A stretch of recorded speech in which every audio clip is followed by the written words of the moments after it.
morning children, this is Amitabh sir once over again in front of you with electricity. In the last two lectures you saw the basics of electricity and a few basics related to magnetism, magnetic field, null point, etc. Today in this lecture we will be seeing the magnetic field due to a current carrying conductor.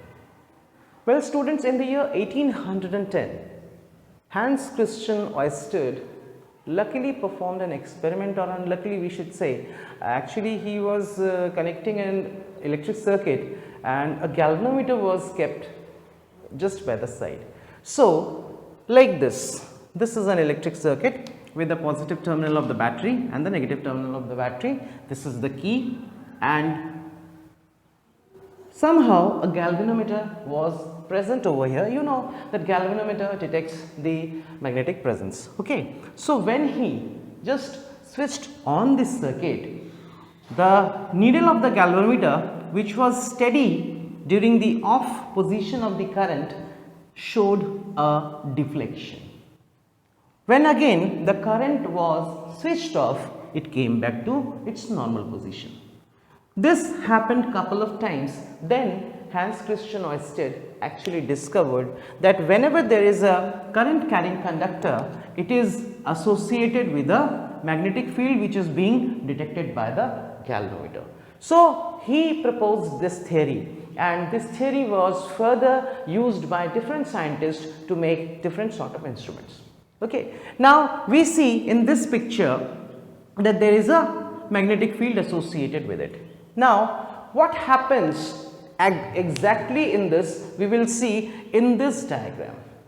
Later, to understand this thing more, some more experiments were done. Like this type of a circuit was taken. This is a hard cardboard.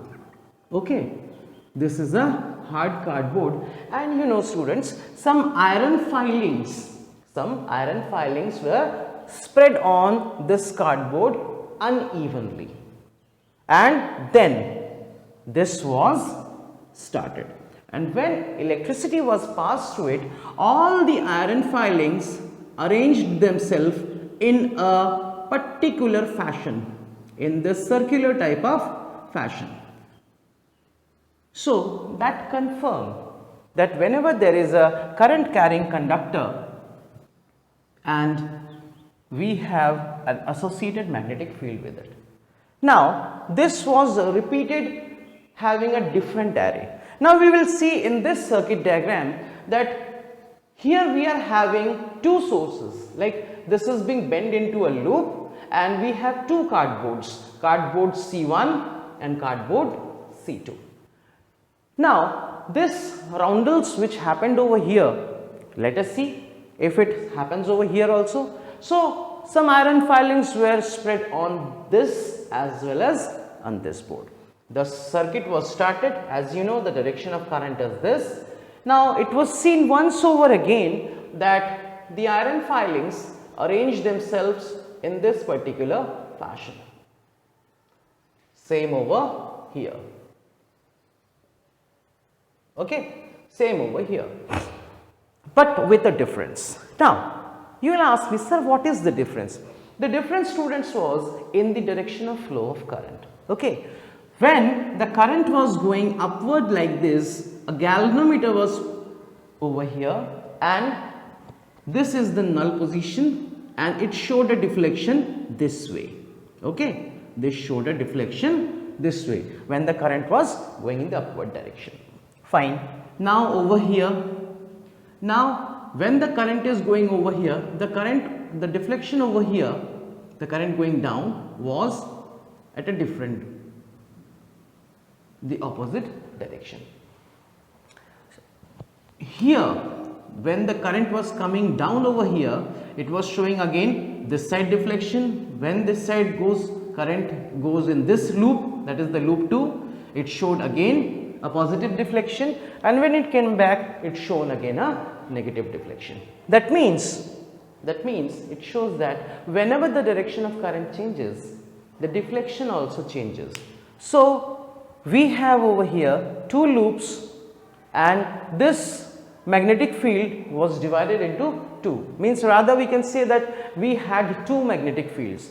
So from this diagram one more conclusion was taken, that, and now what I forgot to tell you one thing, that when we had these two magnetic fields, these magnetic fields were far more stronger than the single one.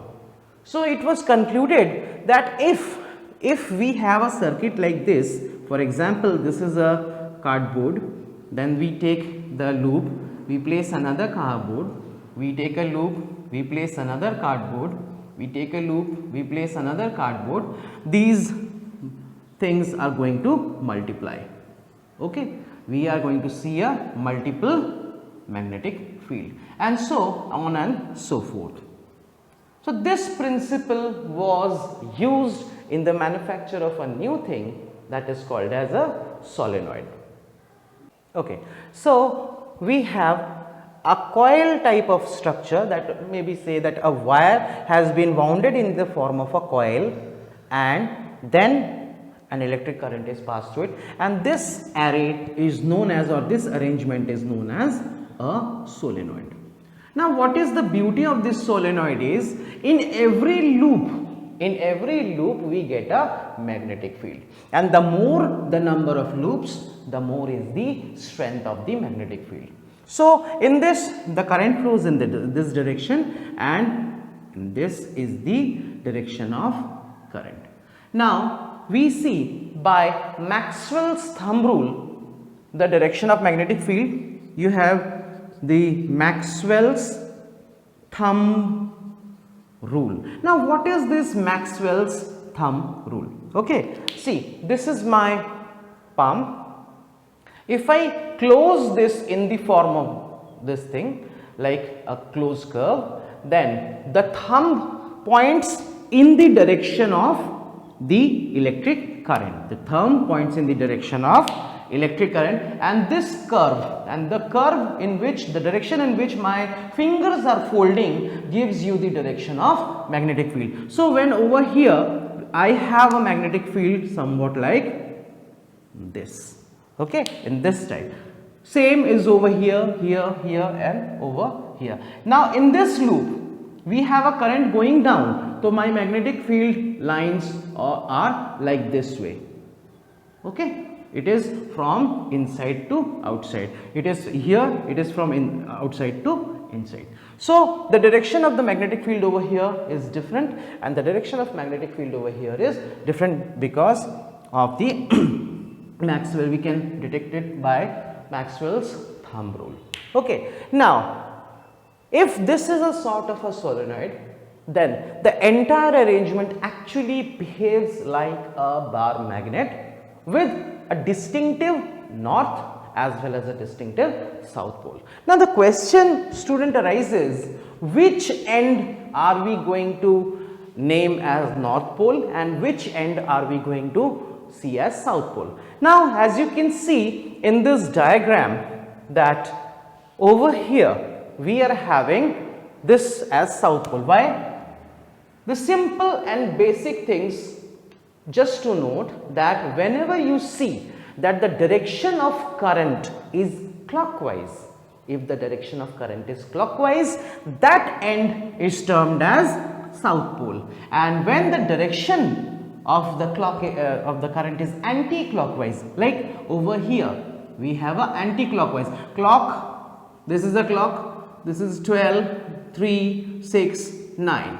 Okay, what is the clockwise direction? Clockwise means it goes from 9 to 12, 12 to 3, this way, like what we are having over here. So we are getting a south pole. Now over here we are getting this point, we are getting this side. That means from 3 to this, and this is the direction what we are having over here. That is the reverse direction. It is going over there, it should go like this. So this is a clockwise. Now if we go like this, this will be anti-clockwise. That means from 9 to 6, 6 to 3 if we go, this will be anti-clockwise. That is what is happening over here. That is why this end is called as a north pole. Okay, so this side acts as a south pole and this side acts as a north pole. So we have the end of the loop where the direction of current is clockwise. It is always said to be a south pole, and the end of the coil or loop where the direction of current is anti-clockwise is called as a north pole. So in this way you can very well find out which one is the north pole and where is the south pole depending on the direction of current. Now as we see that this is a solenoid and we saw that their current is over here, is associated with the magnetic field. This end is acting as a south pole of the bar magnet and this end is acting as a north pole of the bar magnet. Now what we see, the current is going over down, so we are having a magnetic field over here, same is over here. Now as we saw inside a bar magnet, as I was talking to you in the earlier lectures, inside the bar magnet what we have is a steady magnetic field. So what is inside over here? Similarly, inside over here, inside this solenoid, we are again having a very steady magnetic field. Okay. Now the question arises, what will happen if we like for example this is the coil and if we put a soft iron core inside the coil, what will happen?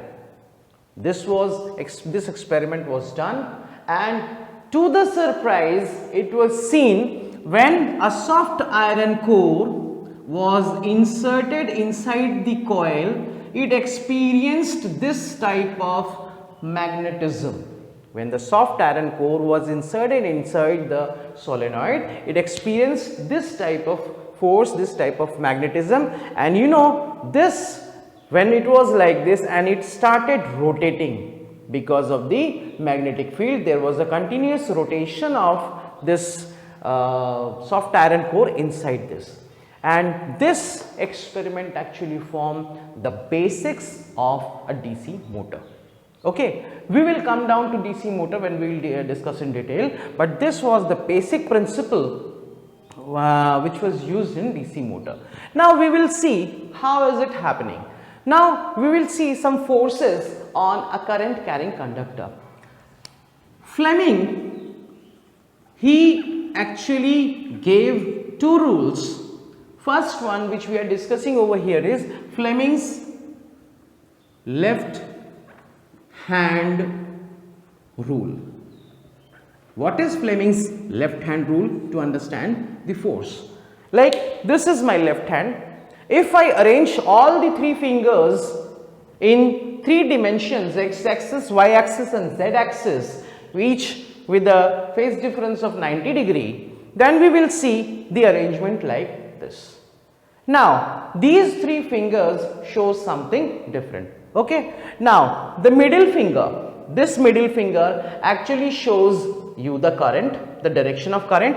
This forefinger shows the direction of magnetic field, and this thumb of yours, it shows the direction of force. It is like this. Okay. So we have three, x axis, y axis, this is x, this is y, and this is the z axis. For example, if we see this as the current, this as the magnetic field, now this direction will give you the desired force. Okay. So now we will see that if there is any sort of a rectangular loop or a conductor, how it will phase. For example, we are having this thing like the current is going say upwards over here. Okay, say upwards over here. So the current is going upwards, the magnetic field is from this end to this end, that means from this end to this end it is having. And now how will it experience a force? It will experience a force inside, that is inside the board. Now we will see over at this end. Now the current is coming down. The current is coming down, the magnetic field is obviously in the same direction. Now what happens is this is coming out, that means your force is coming out and we are having a force in the outer direction. Means if we keep a coil, the inside force will turn the coil inside and the outside force over the coil will turn the outside, and ultimately this coil will start rotating. That is what is happening over here, and this makes this soft iron core rotate. Now if I connect anything, say I connect a fan blade over here, Then when this rod starts rotating, the fan blade will also attach to it, start rotating, and this is the basic principle of the motor, which we will be seeing in the next video. Please do follow us, do subscribe to the channel and press the bell icon for getting more notifications. Thank you.